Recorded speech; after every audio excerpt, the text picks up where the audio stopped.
Allez, c'est parti. Aujourd'hui dans Boulangerie Papa, vous allez me suivre. On va être dans ma cuisine et je vais vous montrer toutes mes astuces pour réussir un bon pain à la maison. Que ça soit de la farine, les thermomètres, les minuteurs, vous allez tout savoir. Allez, on attaque directement avec les farines. C'est parti. Alors les amis, la farine, c'est pas compliqué, mais par contre il va falloir s'ajuster. Là j'ai pris quelques farines que j'utilise régulièrement. Avant je travaillais que avec des farines d'un moulin, maintenant je prends des farines du commerce.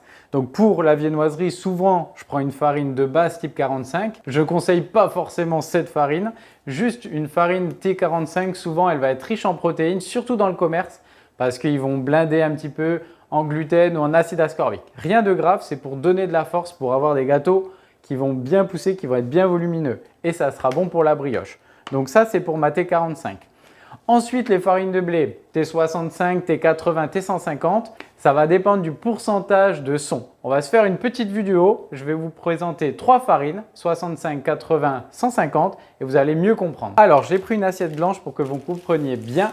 Donc là, moi, je les mets dans des sachets, mais c'est de la farine du commerce. Je vous assure, c'est parce que j'aime pas en fait les petits sacs comme ça. Donc là, j'ai une T65. Je vais vous en mettre une petite lichette.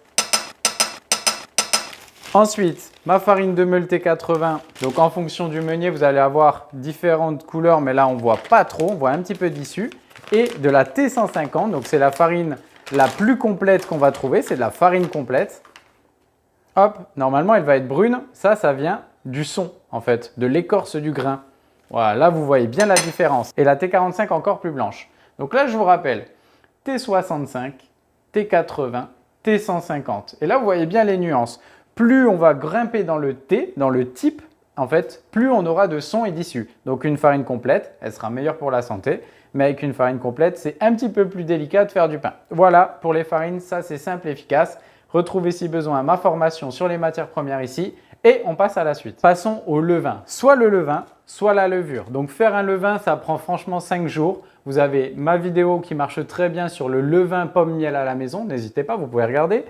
Le levain ou la levure. La levure, c'est souvent des levures fraîches du boulanger que vous retrouvez dans le commerce. La levure, ça va vous permettre une bonne fermentation. Ça va faire grimper, pousser votre pain, gagner en volume. Okay, mais par contre, vous n'avez pas gagné en acidité. Dans le levain, la nuance, c'est que ça va être des levures sauvages et des bactéries. Et du coup, vous allez gagner en acidité. Si votre pâte gagne en acidité, vous gagnez en digestibilité. Et ouais les amis, c'est ça la différence entre la levure et le levain.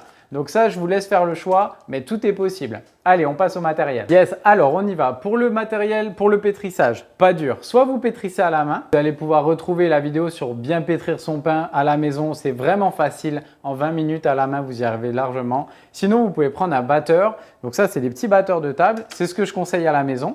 Donc ça, c'est pour les crèmes. Il n'y en a pas besoin. Nous, on est des boulangers. Et la petite queue de cochon pour bien pétrir.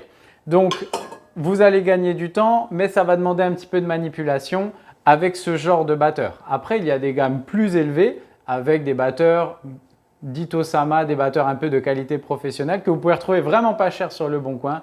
N'hésitez pas, franchement souvent, ils ne sont pas usés par la fabrication, ce genre de machine. Donc n'hésitez pas, vous pouvez en trouver pour quelques centaines d'euros, vous avez vraiment une machine de compète.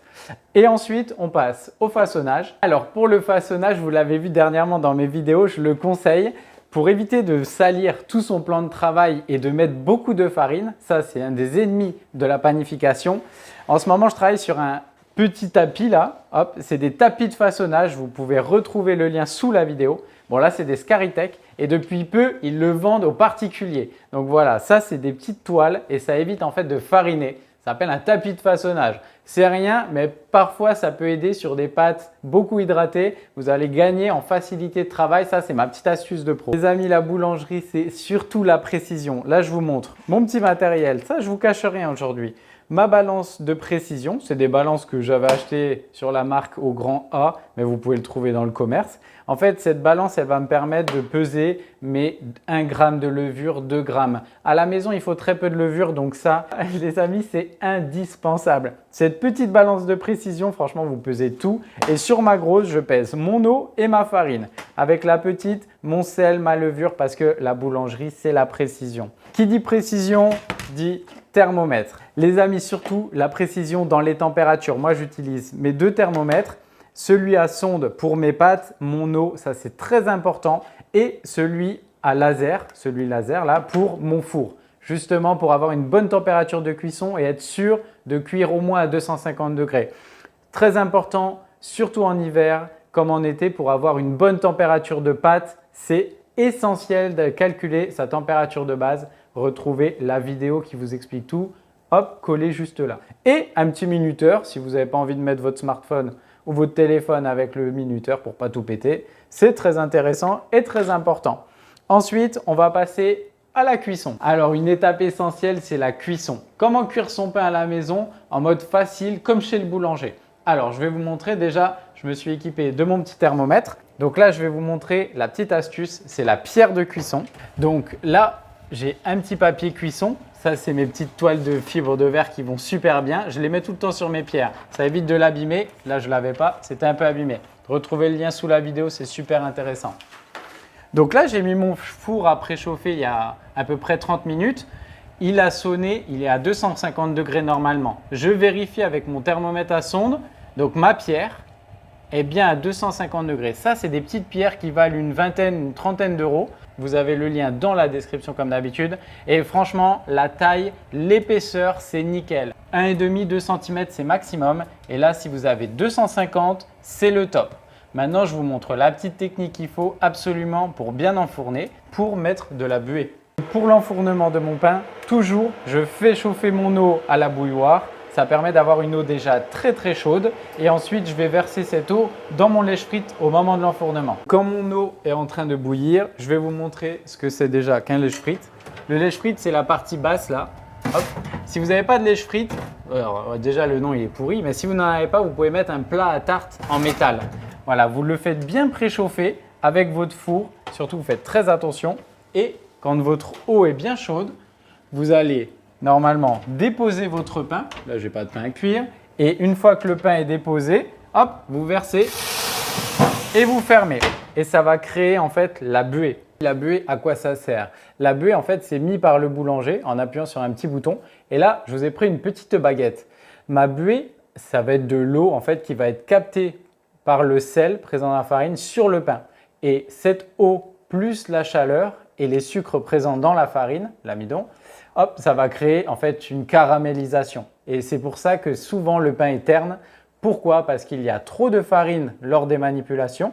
Ça va créer une petite croûte et ensuite la buée est peut-être pas suffisante. Donc si vous voyez que votre pain est très terne, deux solutions. Diminuer la quantité de farine lors du travail de la pâte et augmenter le coût de buée comme je vous l'ai montré. Et les amis, surtout pour terminer cette vidéo, regardez-moi ça. Surtout le livre Boulangerie pas à pas pour avoir à peu près 30 recettes de pain et de viennoiserie à la maison. Et là, c'est détaillé en recettes, pas en cuillère à soupe et tout. Non, là, vous aurez toutes les pesées, tous les grammes pour réussir à coup sûr. Donc, merci beaucoup d'avoir suivi la vidéo. Je vous dis à très bientôt sur Boulangerie pas à pas. Allez, ciao les amis.